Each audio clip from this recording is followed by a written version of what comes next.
अधिक मास या पुरुषोत्तम मास में दान धर्म पूजन का विशेष महत्व बताया गया है। इस मास में व्रत उपवास करने से मनुष्य को कई गुना पुण्य का फल प्राप्त होता है। इस महीने में पुरुषोत्तम मास महात्म्य कथा पढ़ने से भगवान विष्णु की कृपा प्राप्त होती है। पुरुषोत्तम मास महात्म्य छठा अध्याय। नारद जी बोले, भगवान गोलोक में जाकर क्या करते हैं? हे पाप रहित मुझ श्रोता के ऊपर कृपा करके कहिए। श्री नारायण बोले, हे नारद, पाप रहित अधिक मास को लेकर भगवान विष्णु के गोलोक जाने पर जो घटना हुई वह हम कहते हैं, सुनो। उस गोलोक के अंदर मणियों के खंभों से सुशोभित सुंदर पुरुषोत्तम के धाम को दूर से भगवान विष्णु देखते हैं। उस धाम के तेज से बंद हुए नेत्र वाले विष्णु धीरे धीरे नेत्र खोलकर और अधिक मास को अपने पीछे कर धीरे धीरे धाम की ओर जाते हैं। अधिक मास के साथ भगवान के मंदिर के पास जाकर विष्णु अत्यंत प्रसन्न हुए और उठकर खड़े हुए द्वारपालों से अभिनंदित भगवान विष्णु पुरुषोत्तम भगवान की शोभा से आनंदित होकर धीरे धीरे मंदिर में गए और भीतर जाकर शीघ्र ही पुरुषोत्तम कृष्ण को नमस्कार करते हैं। गोपियों के मंडल के मध्य में रत्नमय सिंहासन पर बैठे हुए कृष्ण को नमस्कार कर पास में खड़े होकर विष्णु बोले। श्री विष्णु कहते हैं, गुणों से अतीत, गोविंद, अद्वितीय, अविनाशी, सूक्ष्म, विकार रहित, विग्रहवान, गोपों के वेश के विधायक, छोटी अवस्था वाले, शांत स्वरूप, गोपियों के पति, बड़े सुंदर, नूतन मेघ के समान श्याम, करोड़ों कामदेवों के समान सुंदर, वृंदावन के आकर रास मंडल में बैठने वाले, पीत रंग के पीताम्बर से सुशोभित, सौम्य, भौहों के चढ़ाने पर मस्तक में 3 रेखा पड़ने से सुंदर आकृति वाले, रासलीला के स्वामी, रासलीला में रहने वाले, रासलीला करने में सदा उत्सुक, 2 भुजा वाले, मुरलीधर, पीत वस्त्रधारी, अच्युत, ऐसे भगवान की मैं वंदना करता हूँ।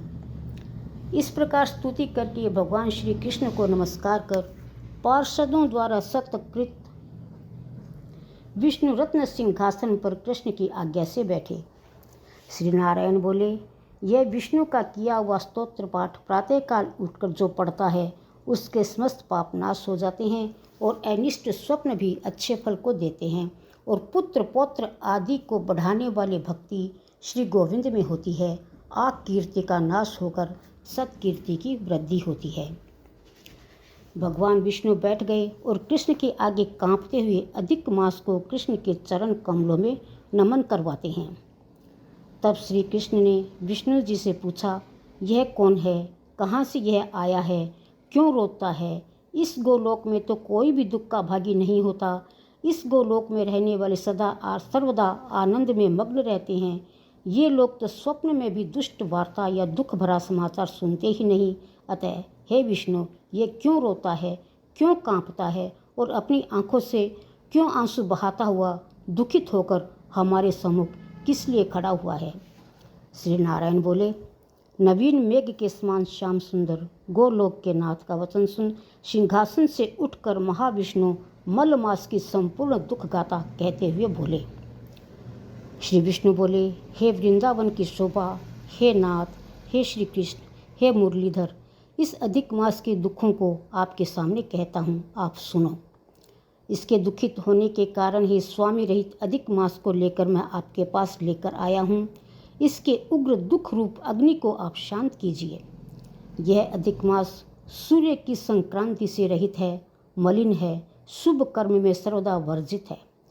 स्वामी रहित मास में स्नान आदि नहीं करना चाहिए, ऐसा कहकर वनस्पति आदिकों ने इसका निरादर किया है। द्वादश मास, कला, क्षण, अयन, संवत्सर आदि शेषवीरों ने अपने अपने स्वामी के गर्व से इसका अत्यंत निरादर किया है। इसी दुखाग्नि से जला हुआ यह मरने के लिए तैयार हुआ।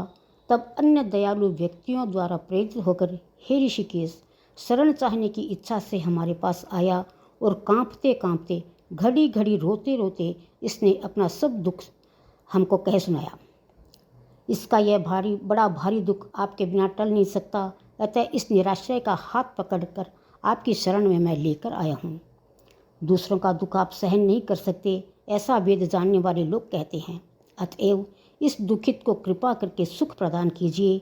हे जगतपति, आपके चरण कमलों में प्राप्त प्राणी शोक का भागी नहीं होता, ऐसा वेद जानने वालों का कहना है। और ये उनका वेद जानने वालों का कहा हुआ वचन मिथ्या कैसे हो सकता है?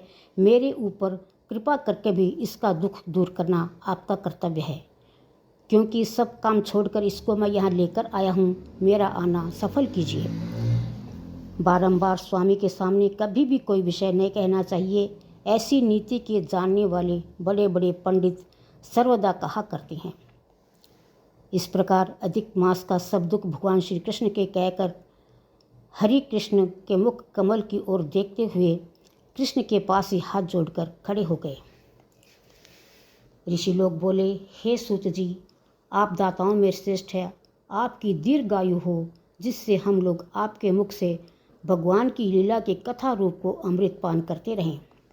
हे सूत, गोलोकवासी भगवान श्री कृष्ण ने विष्णु के प्रति फिर क्या कहा और क्या किया इत्यादि लोकोपकारक विष्णु कृष्ण का संवाद सब हम आपसे कहिए, आप हम लोगों से कहिए। परम भगवत भक्त नारद ने नारायण से क्या पूछा? हे सूत, आप इस समय हम लोगों से कहिए। नारद के प्रति कहा हुआ भगवान का वचन तपस्वियों के लिए परम औषध है। इति श्री बृहन्नारायणीये श्री पुरुषोत्तम मास महात्म्ये 6ठोऽध्यायः।